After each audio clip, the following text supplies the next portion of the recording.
Deus, aqui no livro de Cantares.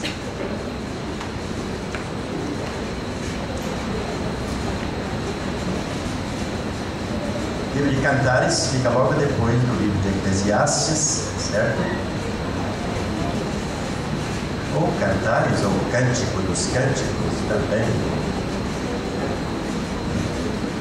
Cantares. Em algumas versões está escrito Cantares, a minha está escrito Cântico. A sua é Cantares? Amém. Nós vamos ler apenas um versículo para a nossa reflexão de hoje à noite. Cantares, ou Cântico, faz. Capítulo número 2, versículo número 15. Diz assim, Cantares 2,15: Apanhai-me as raposas, as rapozinhas, que devastam os vinhedos, porque as nossas vinhas estão em flor. Novamente, apanhai-me as raposas, as rapozinhas, que devastam os vinhedos, porque as nossas vinhas estão em flor. Amantíssimo e eterno Deus, mais uma vez, me coloco perante a bendita e excelsa presença do Senhor. Oro por cada um de nós aqui nesta congregação hoje à noite. Meu Deus, querendo ouvir uma palavra que venha do seu coração para o nosso coração. Nos abençoa, nos ensina, nos exorta, nos corrige, pois a sua palavra, ela é poderosa. E nós oramos pedindo que esta palavra alcance mente e coração, em nome de Jesus. Amém e amém. Meus queridos, podem tomar assento.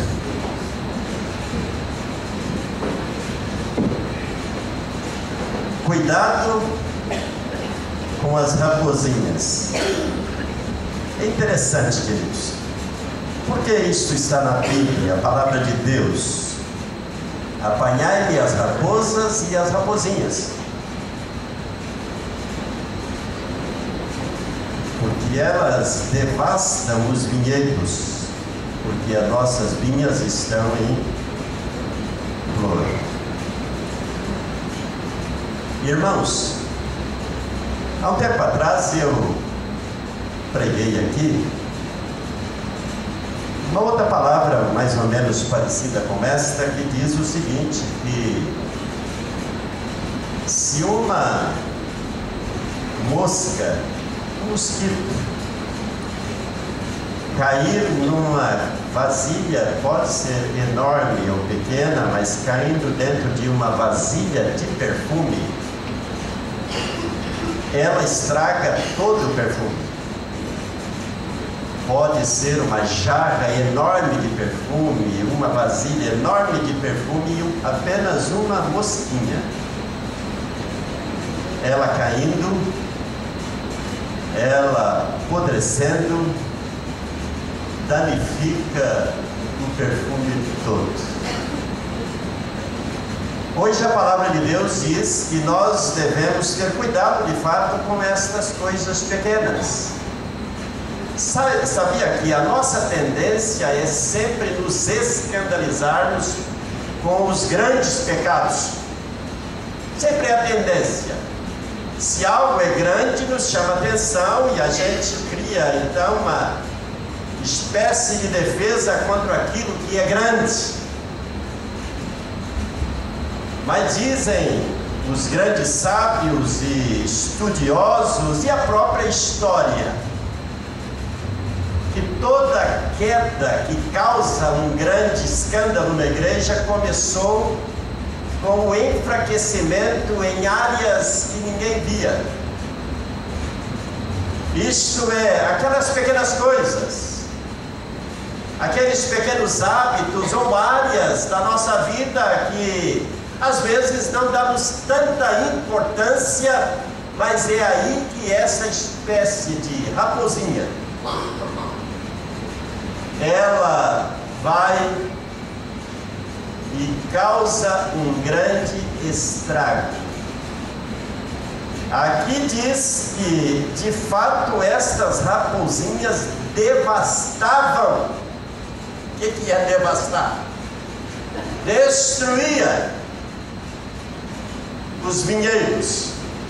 Na época que as vinhas estavam floridas, vinham então as raposinhas e causavam um grande estrago. No domingo passado eu preguei aqui uma mensagem, disse que continuaria falando hoje, queridos, sobre integridade. A vida que Deus quer de mim e de você é uma vida íntegra. Lá na Epístola de Paulo, escrita à igreja aos Filipenses, no capítulo 2, versículo número 15, disse: para que vos torneis íntegros, irrepreensíveis, vivendo no meio de uma geração pervertida e corrupta, na qual nós deveríamos resplandecer como luzeiros. Integridade no meio de uma geração pervertida, corrupta. Deus quer de mim e de você integridade. E irmãos, hoje gostaria de fato de focar um pouco sobre esse pensamento do autor do livro dos Cânticos dos Cânticos, que dizem que a autoria dele é de Salomão. Eu creio que é de fato, este é um dos livros escritos por Salomão. O sábio Salomão escreveu estes conselhos. A raposa é um animal pequeno, mas causa grandes estragos. E a Bíblia diz que elas de fato podem devastar uma lavoura inteira. As raposinhas. Os historiadores, queridos, dizem que é de fato um animal muito astuto. Elas conseguem até enganar os cães. Quem cultiva, e nessas regiões principalmente, nós temos que ir lá para o Oriente, no caso, colocavam então cães para vigiar, para caçar as raposinhas. Dizem a história que elas urinam, e o cheiro da urina das raposas engana, quer dizer, o cão fica perdido no rastro e de perseguir esses animais pequenininhos. Então, a sua astúcia. E de fato, queridos, podemos dizer que nesse sentido as raposinhas aqui, elas tipificam, ou é uma figura dos demônios, que por ordem do inferno, do diabo, querem destruir a igreja, que é chamada de vinha do Senhor. A igreja é a vinha de Deus. E se nós podemos pegar a ideia das raposinhas que devastavam as vinhas em flor, Satanás, tipificado aqui, ele de fato age com astúcia através dos seus demônios para atingir a vinha de Deus, que é a sua igreja. Ele é o pai da mentira. Jesus diz que ele é o pai da mentira. E quando Jesus dirigiu essa palavra dizendo que Satanás é o pai da mentira, é aquele que engana, falando mentira bem parecida com a verdade, ele estava dirigindo a um grupo de líderes religiosos de Israel, as autoridades, as principais autoridades, os escribas, fariseus, sacerdotes, os grandes da religião. Jesus disse: olha, eu vim do Pai, eu e o Pai somos um. E eles então blasfemaram, e Jesus disse que que eles tinham por pai o diabo, que é o pai da mentira, o enganador, e ele continua enganando.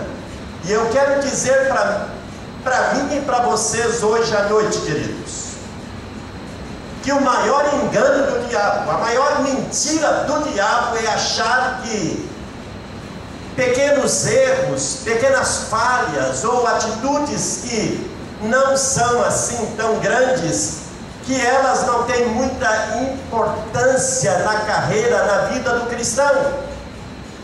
Mas quero dizer para cada um de nós hoje à noite, queridos, que Deus não mede o pecado pelo estrago que ele faz, mas a Bíblia diz que todo pecado é condenável aos olhos de Deus. Não tem pecadinho e nem pecadão, não tem errinho pequeno ou erro grande, tudo é considerado perante Deus pecado.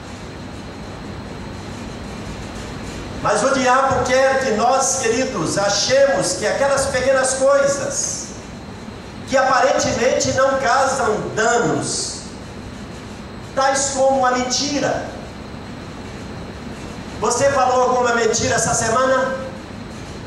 Em alguma hora da sua vida durante essa semana o diabo não te tentou a falar além ou ir além do sim, sim e do não, não? Não quero que você levante a mão dizendo: pastor, eu acabei mentindo. Mas, irmãos, muitas vezes nós achamos que uma mentira que às vezes é necessária, uma maneira de... Porque se eu não mentir, como que eu vou viver nessa terra que tudo é movido pela mentira? Irmãos, a mentira é pecado e o pai da mentira é o diabo. É difícil viver sem mentir, não é verdade? Muito difícil viver sem mentir, muito difícil dizer não quando eu tenho que dizer não e dizer sim quando eu tenho que dizer sim. A sociedade nos molda. Quantas vezes, irmãos, eu vou pagar uma conta num restaurante, como fui essa semana, umas 2 vezes, levar um grupo que estava aqui nos visitando, pastores vindo de fora, você vai pagar a conta e logo aquela pessoa dirige a você dizendo: o senhor quer a nota no valor que gastou? Porque é de praxe. Se o gasto foi 170, não pode me dar de 200.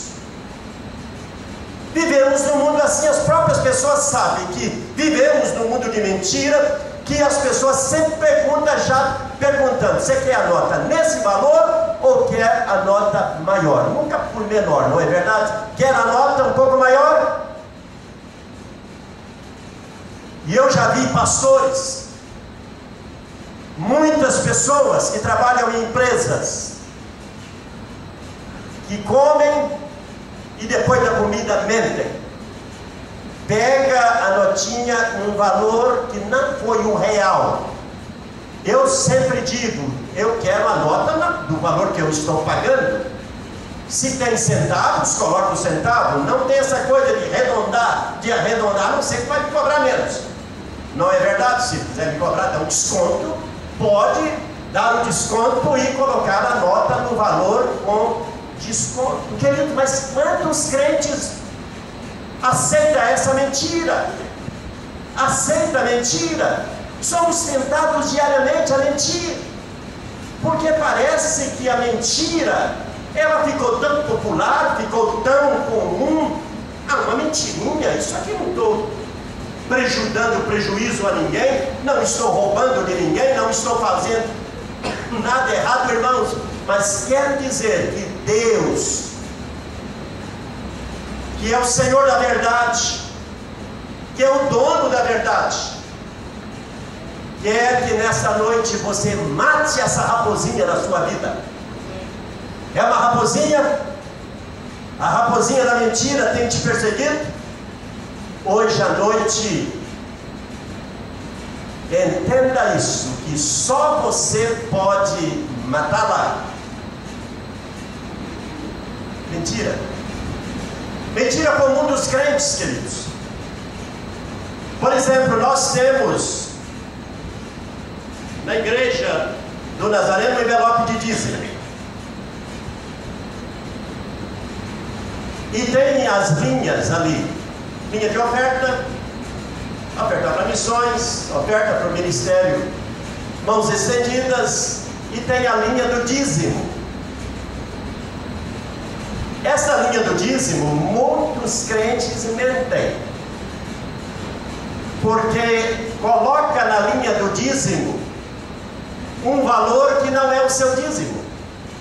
Que é dízimo? Dízimo é 10% da minha renda. É dízimo, não tem jeito de você traduzir a palavra dízima sem ser a 10ª parte. Então, se eu coloco na linha do dízimo o meu dízimo e coloco 8%, 7%, 5%, 2%, eu deveria mudar para a linha de baixo e colocar minha oferta. Concorda? Porque se eu coloco na linha do dízimo, meu dízimo, eu estou dizendo para Deus, para a igreja que eu frequento, que este é o meu dízimo, quando na verdade é uma mentira. Ah, mas eu estou abençoando a igreja, pastor, com valor. Irmãos, Jesus nunca, quando ele olhou para os seus discípulos aquele dia e disse: olha, nessa noite, na coleta aqui, quem vocês acham que trouxe mais? Todos eles pensaram, aquele lá jogou uma grande quantidade de dinheiro, o outro colocou uma quantidade, tal. E Jesus disse: aquela viúva deu mais que todo mundo. Quero dizer para os irmãos que ela tinha colocado apenas moedas. Não é uma questão da quantidade, do valor, do montante, mas da sinceridade minha perante Deus. Deus honra, queridos, a integridade. E eu quero dizer para vocês que isso às vezes enfraquece a minha vida pessoal. Se eu minto em coisas assim, eu posso dizer para você que eu acabo aceitando que outras coisas, ninguém vai me punir, ninguém vai me desmascarar. Não, irmãos, mas isso eu acho que essa coisa de contribuição, principalmente, sempre tive isso com muito temor no coração. Se eu tenho que arredondar valor nessa questão de dízimo, eu sempre arredondo para mais e nunca para menos, porque é uma questão minha, pessoal, de muito temor, de mentir. Eu tenho muito medo da mentira, não é só nesse quesito que eu estou falando aqui, eu estou falando de mentiras. Mentiras que nós corremos, irmãos, perigo de estar mentindo sem... Está entendendo? Áreas da nossa vida que nós vamos enfraquecendo. A própria desobediência. A desobediência a Deus, queridos, é de fato... muitas pessoas não entenderam que Deus é o dono do céu e da terra, e muitas pessoas acham que eu posso cometer este pecado de permitir que a minha vida de repente comece a enfraquecer na área material, não obedecendo a Deus, entregando voluntariamente a Ele meus dízimos e oferta. Muita gente fala: pastor, dízimo é coisa da lei. Não, irmãos, dízimo é coisa de Deus, da lei e da graça, porque Jesus nunca aboliu a doutrina do dízimo, o ensino do dízimo. Muito pelo contrário, ele tipifica, ele é o tipo de Melquisedeque que recebeu os dízimos de Abraão. E quando o autor de Hebreus, lá no capítulo 8, pega a pessoa de Jesus, diz que o sacerdócio de Jesus, ele é o tipo do sacerdócio de Melquisedeque, que recebeu das mãos de Abraão as suas dízimas e abençoou a vida de Abraão. Por isso Abraão foi aquele homem ricamente abençoado. E então o autor da Epístola aos Hebreus diz: o sacerdócio de Jesus é do tipo do sacerdócio de Melquisedeque. só ler capítulo 8 de Hebreus e ler lá na história do dízimo que Abraão pagou para Melquisedeque, e vão ver que o autor de Hebreus fala. Então muitas pessoas acham, não, isso não tem importância, irmão, isso é raposinha. São raposinhas que vão de repente me enfraquecendo, as coisas começam na minha vida a de repente não funcionar direito, não dar certo direito, eu vou me enfraquecendo. E nessa noite, queridos, Deus quer integridade do cristão, Deus quer inteireza. Ele jamais, irmãos, vai desonrar a sua própria palavra, que diz que se eu for fiel, Ele sempre é e sempre será fiel, e que a sua palavra jamais deixa de ser cumprida na vida daquele que crê e pratica. Eu nunca vi um justo ser desamparado por Deus. Eu nunca vi Deus desamparar uma pessoa que anda debaixo do guarda-chuva da justiça de Deus. Nunca vi, de fato, irmãos, Deus. Há dias um senhor veio abrir o coração e disse: eu estou desviado, eu estou fora de Deus, dos caminhos de Deus. Por isso, pastor, a minha vida está às eu sou filho de uma família evangélica, praticante, eu estou fora, preciso voltar, eu estou aqui pedindo, eu estou carente. Eu disse para ele: filho, volta para Deus. Deus não desampara justo, jamais o justo mendigará, porque Deus é dono do céu, da terra, do ouro e da prata, e Ele sempre abre portas para prover as necessidades daquele que anda em retidão e em integridade perante Ele. Mentirinhas. O diabo quer me enganar, irmãos, que se eu abrir a Bíblia uma vez por semana, Senhor, quero um versículo do dia, abre os olhos e lê, e aí pergunta se alguém pergunta: você tem lido a Bíblia? Tem lido sim, tem lido bastante.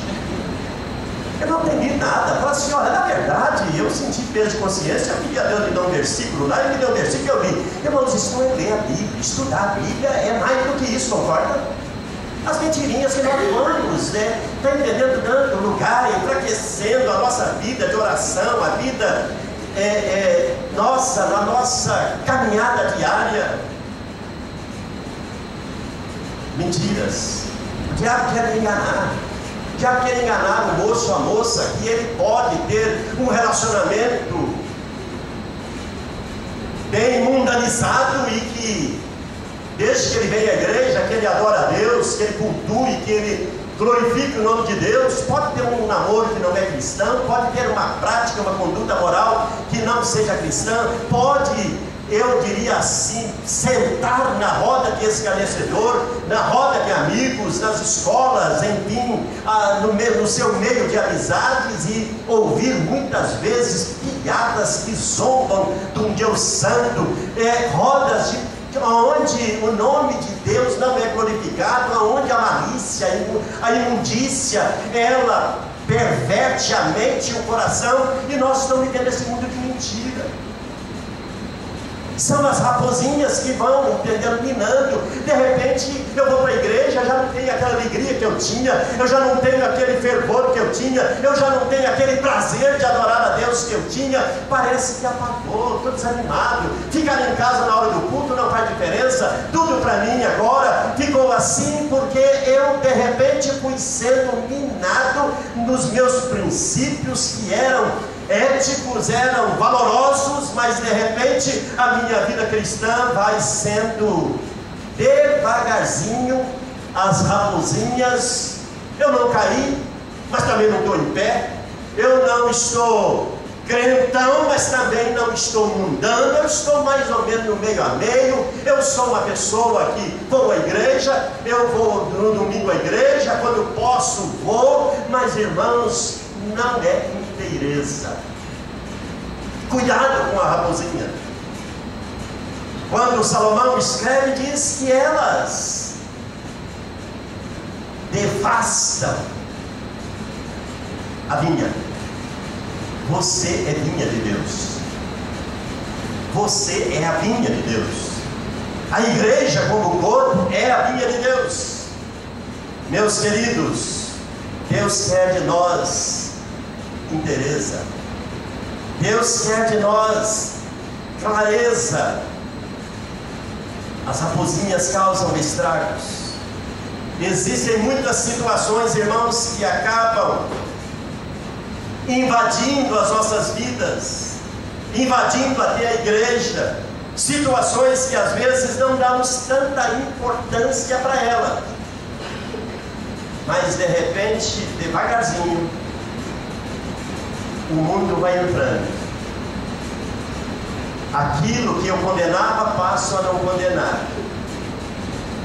Deus quer hoje à noite que cada um de nós persigamos as nossas raposinhas. Está tentando destruir o seu dinheiro?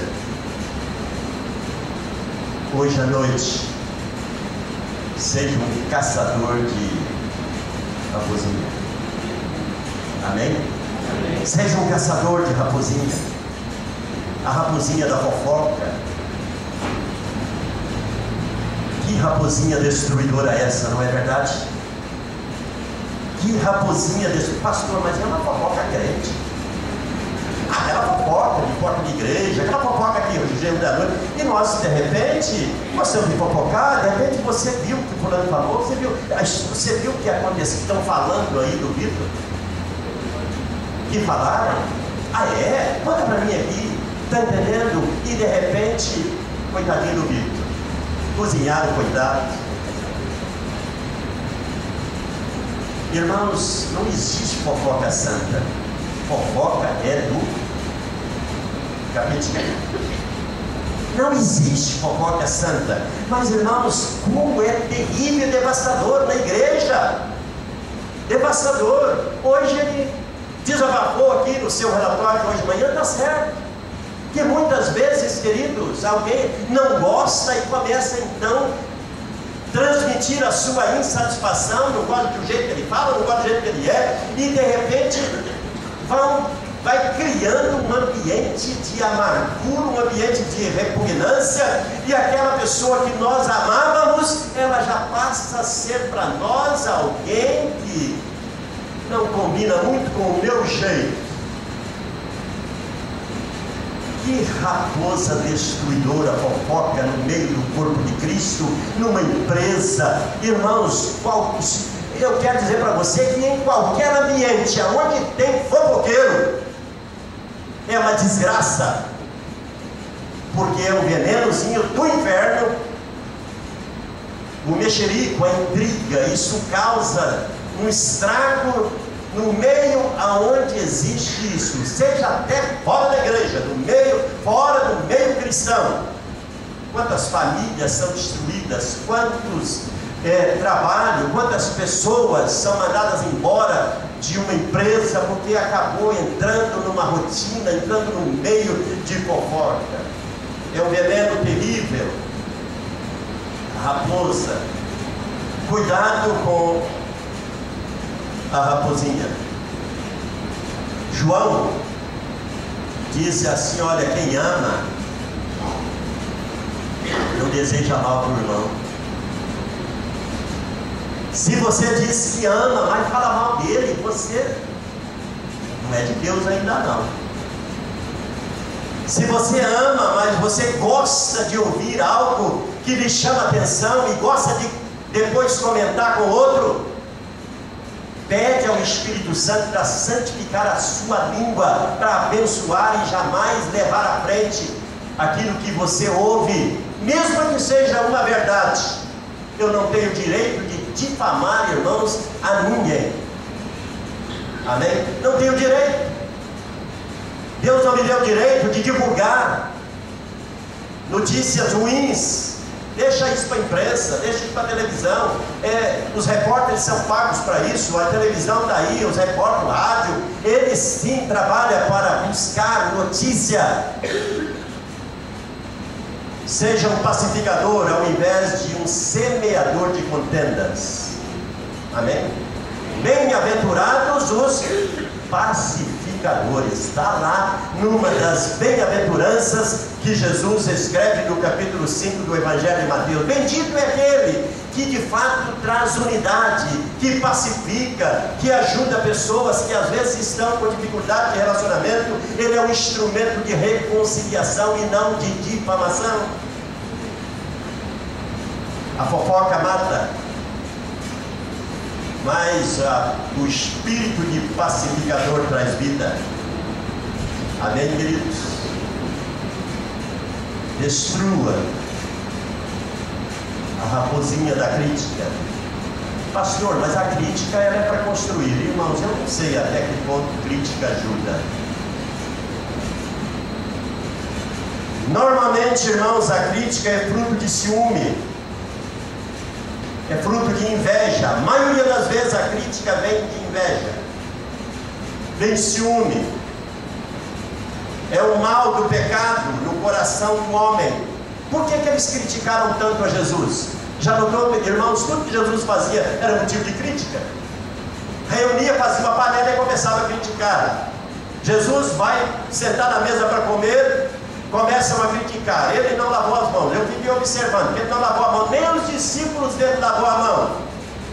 Jesus pregou um sermão poderoso aquele dia. Ele disse: olha, raça de hipócritas, vocês se preocupam tanto com esta purificação externa, mas o coração de vocês é como túmulo caiado. O coração de vocês está cheio de coisas ruins, malícia. Por que, queridos? Não tem crítica. Era uma crítica dirigida ao próprio Jesus. Tudo que Jesus fazia para eles. E já notou, irmãos, que tem gente, se quer saber se a pessoa é espiritual, é quando Deus usa você e você percebe, Deus usa a sua vida, aquele irmão uma bênção, o testemunho daquele irmão, a vida daquele irmão, o que Deus está fazendo. Aquele irmão que não salta de alegria, não dá um abraço dizendo: irmão, maravilha o que Deus está fazendo na sua vida, é o ciumento. O teste do ciúme é: por que ele não eu? Por que o Luiz e não eu? Por que ele foi colocado ali? Por que ele está fazendo isso? Por que não eu? Irmãos, a igreja é um corpo, nem todo mundo faz a mesma coisa. Amém? Se cada um de nós buscássemos de Deus, dizer: eu quero ser só servo e nada mais que servo. Olha, meu amado irmãos, Deus vai abrir tanta porta para você servir, porque eu ainda não vi um servo parado. Todo servo serve, porque até tirar um papel no chão, catar um copo que fica jogado na igreja, no banco da igreja, até fechar a cortina da igreja, é um serviço agradável a Deus. Amém? Mas às vezes nós queremos a estrela, queremos ser visto, queremos funções e criticamos o pastor, criticamos a liderança, criticamos dizendo: essa igreja é um clube, aonde aqui tem os preferidos do pastor, os preferidos da irmã fulana, os preferidos do tal. Irmãos, esquece que nós buscamos orientação do Espírito Santo, e irmãos, buscamos que Deus escolhe quem quer, para a obra que Ele quer. Ele é livre, o Espírito Santo é livre. E quando eu fico contente, eu louvo a Deus por aquilo que o meu irmão está sendo usado para fazer, Deus logo vai abrir uma porta, quem sabe até melhor do que aquela porta que o meu irmão está. Deus pode me colocar em lugares que eu jamais pensei estar. Quer dizer para os irmãos: eu só estou aqui hoje à noite porque eu nunca almejei posição na igreja, nunca busquei cargo na igreja, nunca pedi para fazer nada, e sempre me alegrei com aqueles irmãos que faziam na igreja, e eu era lá na igreja aquele que ajudava o pastor, ajudava o servente de pedreiro, fazia as coisas que ninguém estava vendo. Eu sempre trabalhei na igreja, mas nunca pedi para fazer nada na igreja, nunca entrei no ministério, nunca pedi para ser nada na igreja, e Deus sempre me deu oportunidades no reino dele, na igreja dele, e eu louvo a Deus nessa noite, queridos, porque servo, que coisa linda. Chegou a igreja Mirim, chegou a igreja Mirim, pode sentar aí, daqui a pouco é vocês que vão pregar. Amém. Agora olhem para mim aqui, estrelinhas de Jesus. Bênçãos do Deus vivo. Vocês são o futuro de amanhã, né? A igreja de amanhã. Eu estou terminando, queridos, a minha fala hoje à noite. Se tem uma raposinha que sonda você, eu não sou invejoso. Para saber se você passa pelo teste, é só você ficar feliz quando aquele irmão que chegou depois de você está fazendo coisas que você nunca fez, você fica feliz da vida, cheio de gozo, alegria do coração. Agora, se você fica, não, isso é política, está lá, porque está entendendo? Olha, mata essa raposa desgraçada, que ela destrói, irmãos. Isso é uma fera que arrebenta com a vida do crente. Mata isso na sua vida, porque não é de Deus, irmãos. Não é de Deus, isso não. Paulo chegou depois de Pedro, e irmãos, de repente Paulo pregava mais que Pedro. Paulo chegou depois de João. Paulo chegou depois de André. Eu nunca vi André pregando um poderoso sermão. Paulo chegou depois do Senhor Jesus, colocou Paulo em posições. E daí, irmãos, ele é o dono da igreja. Eu não sou dono da igreja. Se alegra, fica feliz, mata essa raposa maldita. Não entra na roda dos murmuradores. Raposa da murmuração. Raposa terrível essa, de gostar da murmuração. E eu vou parar por aqui.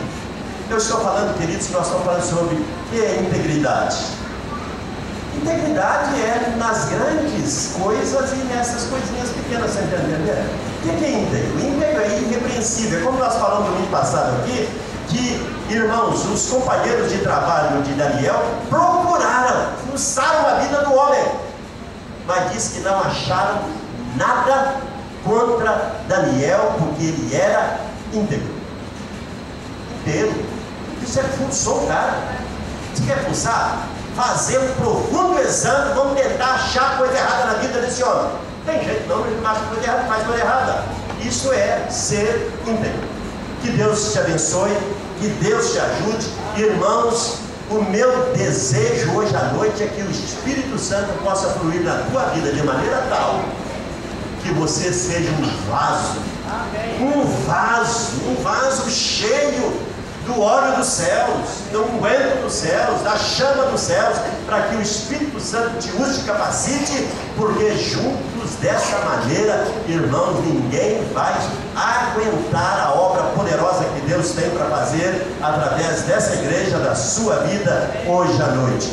Então somente preocupe com essas pequenas coisas. Se elas não estão, infelizmente, prejudicando a sua caminhada cristã, hoje à noite, pastor, mas eu não tenho feito essas coisas, eu não tenho sentido efeito nenhum não. Olha, alguma coisa está errada, irmãos. Crente que está errado e não tem disciplina, lê o que está escrito em capítulo 12 de Hebreus, vai pensando para casa. Eu sou filho ou não sou filho? Porque filho saiu da linha, o papai do céu.